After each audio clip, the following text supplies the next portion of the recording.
Hello and welcome. I am Diaz Flack, aka Sheikah's Shadow, and as you could tell by the title of this video, I plan on doing a review of the anime Toradora. I've been planning on doing a review on either an anime or manga, however I've had difficulties deciding which series I wanted to do a review on. And having recently completed Toradora, I figured it was the perfect candidate for my first review. So please enjoy the vid, and I hope it's good for my first attempt at making an anime review.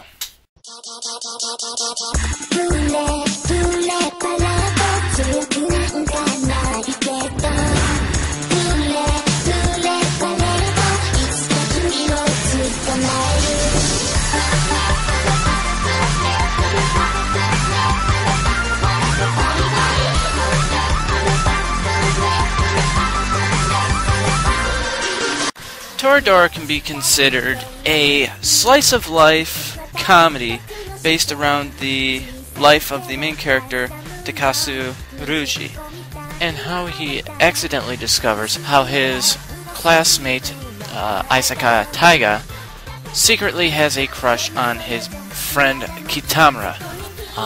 Having found this out, Taiga confronts Ruji and discovers that he too also has a crush on Taiga's friend Minari. And from that point on, they decide to form an alliance, so to speak, to help one another confess to their respective friends. If Ruji helps Isaka confess to Kitamura, then Taiga will help Ruji confess to Minori by helping them spend time together with one another in hopes that something will happen. And that's how the story basically progresses, as Ruji and Taiga spend a lot of time together trying to help each other with their predicament, so to speak. Although this story is a really simplistic one, where this series really shines is with its characters. The five main characters, Takasu Ruji, Isaka Taiga, Minori, Kitamura, and we are later introduced to a fifth character, Ami, and how they interact with one another and develop as the story plays out. The main character, Takasu Ruji, while looking like a delinquent, is actually quite possibly the nicest person on the planet. He is willing to sacrifice himself for the happiness of others, and is quite kind and gentle with everyone in the series. While in contrast, Isaka Taiga, who looks like a rather sweet and innocent girl, is actually quite aggressive, but very loyal to her close friend Minori. Isaka Taiga is actually voice acted by one of my favorite voice actors, who also does the voice of Shana from the Shakugan no Shana series, as well as Louise from the Zero no Tsugamiya series, which I will now be referring to as Zero Louise, as it is 10 times easier to say. I feel that Isaka's character was very well done in the respect that she is shown as both being a very aggressive, yet at times a very cute and lovable character, despite her rough exterior. The relationship between all of the characters in Toradora is a rather unique one in my opinion. It's very common in anime to have a love triangle or possibly even a love square. However, in Toradora, the way that they have the relationships between the main characters develop is a very unique one. To begin with, the relationship between Ruji and Minori is a rather innocent one, as the two of them begin to spend more time with one another thanks to Taiga's influence. Although Ruji still can't build up the courage to confess to Minori, the relationship between them starts to grow as time progresses. Next, you have the relationship between Ruji and Taiga.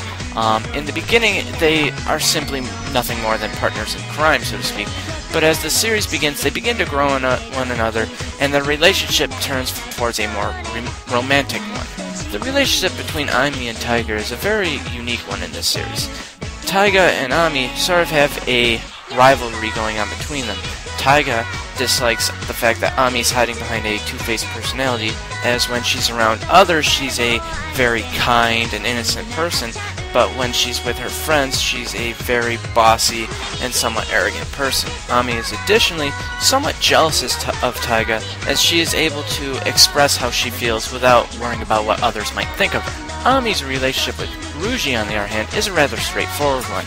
Ami tends to stay out of all of the drama that surrounds everyone, while trying to provide Ruji with hints as to how he should handle certain situations, although she never comes straight out with what she thinks, as she sends her messages as sort of encrypted little clues. This can be a little problematic at times, as Ruji can be somewhat considered a rather dense person as to the events which are happening around him. The relationship between Ruji and Kitamura is another simple one, in which they are just friends from high school. Kitamura does try to help Ruji in some of the situations that he gets himself in, but mainly Kitamura is there for his development with Taiga. As stated earlier, Taiga secretly has a crush on Kitamura, although it's quite obvious with the way she acts around him, and the story plays on that as a flustered Taiga purposely avoids situations which may put her in better favor with Kitamura. And as stated earlier, Minori and Taiga are very close friends, as Taiga is very loyal to Minori, and Minori does everything in her power to protect Taiga, as events have happened in the past which have hurt Taiga before, and she wishes to avoid these situations again. The relationship between Minori and Kitamura actually surprised me. At the beginning of the series, I originally believed that the two of them would start a relationship as their personalities are very similar. However, as the series played out, not much really happened between them, as they just continued to support the main characters. But initially, the idea that the two of them could eventually become a couple did add to the drama of the series, as it would put pressure on both Ruji and Taiga to act sooner. Now let's move on to the music of Toradora. Now unfortunately, I rarely notice the background music that plays during anime, so when I talk about music, I often refer to only the intros and endings, and possibly any songs that appear during the series, which I found worth remembering. Now the music that's been playing in the background has been both Pare Parade and Silky Heart Ending, both of which are the intros to Toradora, which I found to be very good intros, as I'm the type of person who only cares if they're very catchy and rememberable. Additionally, the two endings, Vanilla Salt and Orange, were very entertaining to listen to after every episode. Warning, spoiler alert. The following segment will contain some spoilers for the end, so if you don't wish to hear anything, just wait until the screen up above disappears, and you'll know that I'm done. Now about the only bad thing I have to say about Toradora is, unfortunately, its ending. Now, I've never been a fan of the endings of most anime, as there are very few out of the 100+ anime that I've seen that I actually like. Toradora's left me with a feeling of just wanting something more. During the second to last episode, when they proposed to run away and get married, I actually had somewhat high hopes that something was going to actually happen, that the story was going to progress in a way that most series wouldn't. However, I was let down in the final episode, when Taiga actually just ends up and running away, with Ruji basically letting her, and then a whole year passes by with no development, and actually it passes by in less than about 2 minutes in the actual anime, and that just left me feeling that how could a whole year pass by without any development between any of the characters? And if so, and if any development did occur, why was it not important enough to show? Now I understand that they had to keep it below a certain point. It was already at 25 episodes, but the ending just felt a little like they just threw their hands up in the air saying, alright, they've been in a relationship, they love one another, so they should be able to wait. I just felt that they should have at least showed a little bit more development after their actual confession, because we go 23 episodes without, or with them secretly liking one another, or building up to that point, and then when they do finally confess, it's like, okay, you have a half an episode where development occurs between them, and then they just throw it out the window and run away.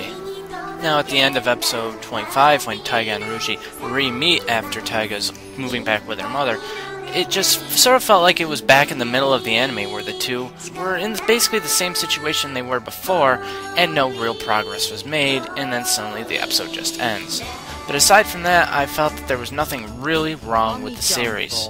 Now, I know I probably can't do this series any justice with this review, seeing as how it is my first, and I'm not all too sure as to what to talk about.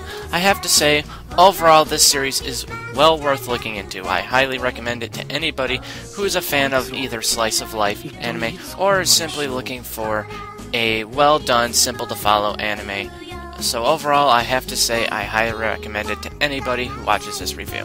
So in closing, I must thank you for watching my review of the amazing anime series Toradora. I plan on doing more reviews in the future, however I am not sure when I will get them done, as my life has been a bit hectic lately, but as a clue as to which series I will be doing next, the series will revolve around a character who is forced to play rather simplistic games, but the results of which could either make you very rich or send you in hundreds of $1,000s in debt. And in order to survive, you must lie, cheat, and steal in hopes of just making it to the next round and eventually paying off any debt that you may have. So once again, I must thank you for watching my review. This is Diaz Flack, aka Shika Shadow. Hope to see you again soon.